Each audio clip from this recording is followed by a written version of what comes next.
Hey everyone, Himanshu this side and welcome to वनोबिट। So हमने last video में देखा था कि हम क्लास मेथड कैसे क्रिएट कर सकते हैं और उसे एग्जीक्यूट कैसे कर सकते हैं पाइथन में। तो आज की वीडियो में हम देखेंगे कि इनिट मेथड भी एक मेथड होता है क्लासेस में। तो वो हम कैसे इनिशियलाइज मेथड को कैसे यूज़ कर सकते हैं और कैसे हम उसको कोड कर सकते हैं।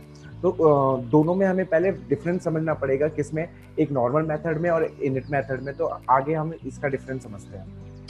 सो एक नॉर्मल क्लास मेथड क्या होता है? एक नॉर्मल क्लास मेथड को आपको कॉल करने की जरूरत पड़ती है। मतलब अगर आप जब भी एक ऑब्जेक्ट क्रिएट करते हो तो आपको उस डॉट लगा के उस मेथड का नाम लिखना पड़ता है उस मेथड को कॉल करने के लिए। बट यहाँ पर इनिट मेथड में ये चीज़ नहीं होती। आप जैसे ही ऑब्जेक्ट को क्रिएट करते हो तो हमारा जो मेथड है, जो इनिट मेथड है, वो ऑटोमेटिकली कॉल हो जाता है। तो हम किस तरीके से इनिट मेथड को डिफाइन कर सकते हैं, कैसे हम उसको यूज़ कर सकते हैं, तो हम अपने VS कोड पे शिफ्ट होते हैं और उसको देखते हैं। सबसे पहले हम एक क्लास बना लेते हैं। तो क्लास बनाने के लिए क्या करना है? सिंपली हमें क्लास लिखना है और उसके आगे हमें क्लास का नाम लिखना है। तो यहाँ पर मैं क्लास बना लेता हूँ टेस्ट नाम से। टेस्ट नाम से क्लास बनाने के बाद मैं क्या करूँगा? अब कुछ नहीं करना, मुझे यहाँ पर एक सिंपली से एक लिखना है डेफ, जिस तरीके से हम नॉर्मल मेथड क्रिएट करते हैं। बट यहाँ पर इनिट मेथड जो होता है वो एक कीवर्ड रिजर्व्ड है, वो क्लास ऑब्जेक्ट के लिए कीवर्ड रिजर्व है। तो डेफ के आगे अगर मुझे लिखना है, इनिशियलाइज मेथड को डिफाइन करना है, तो मुझे 2 अंडरस्कोर्स के आगे इन इट लिखना पड़ेगा और देन फिर 2 अंडरस्कोर्स, और सिंपली हमें यहाँ पर ब्रैकेट है लगाना है। नाउ ब्रैकेट लगाने के बाद यहाँ पर जैसे आप नॉर्मल मेथड डिफाइन करते हैं कॉलम्स के साथ, बट यहाँ पर एक और चीज़ करनी पड़ेगी, हमें यहाँ पर सेल्फ कीवर्ड पास करना पड़ेगा। और सेल्फ कीवर्ड नहीं है, बेसिकली एक टाइप का आर्ग्यूमेंट है, जो आर्ग्यूमेंट हमें पास करना ज़रूरी होता है क्योंकि हम यहाँ पर ऑब्जेक्ट को इटसेल्फ पास करते हैं अपने फंक्शन में। इसका एक्सप्लेनेशन मैंने लास्ट वीडियो में दिया था। अगर आपको वो वीडियो देखनी है तो मैं लिंक आई बटन में दे दूंगा, आप वहाँ जाके देख सकते हैं। तो यहाँ पर मैं प्रिंट कर देता हूँ सच दैट कि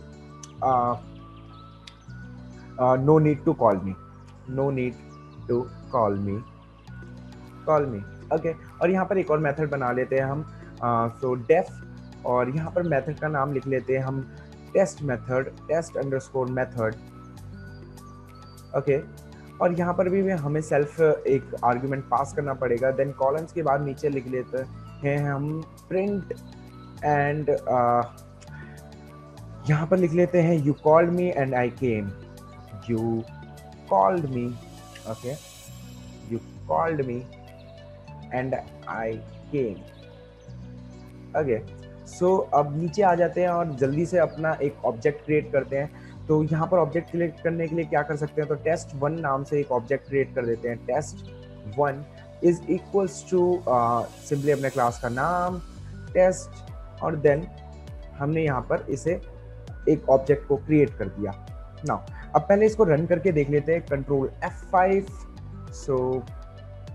यहाँ पर ये रन हो रहा है and okay, no need to call me, इसने यहाँ पर प्रिंट कर दिया। तो आपने देखा यहाँ पर हमने सिर्फ अभी ऑब्जेक्ट क्रिएट किया है, हमने उस मेथड को कॉल भी नहीं किया, हमने उसे मीन्स बुलाया भी नहीं कि आप आओ या कुछ प्रिंट करो, कुछ भी नहीं, वो ऑटोमेटिकली ही कॉल हो गया। तो at the time of creating object जो इनिट मेथड है ऑटोमेटिकली कॉल हो जाता है। वेयर इज एक नॉर्मल मेथड जो होता है उसे हमें कॉल करने की जरूरत पड़ती है। तो अगर हम यहाँ पर लिखे test 1 and then dot test method, यहाँ पर जैसे ही हम इसे टाइप करेंगे तो और इसके बाद इसे रन करके देखते हैं तो ये यहाँ पर कॉल होगा। तो यहाँ पर देखिए इनिट मेथड भी कॉल हो गया और यहाँ पर जो मेथड टेस्ट मेथड हमने क्रिएट किया था वो भी कॉल हो गया।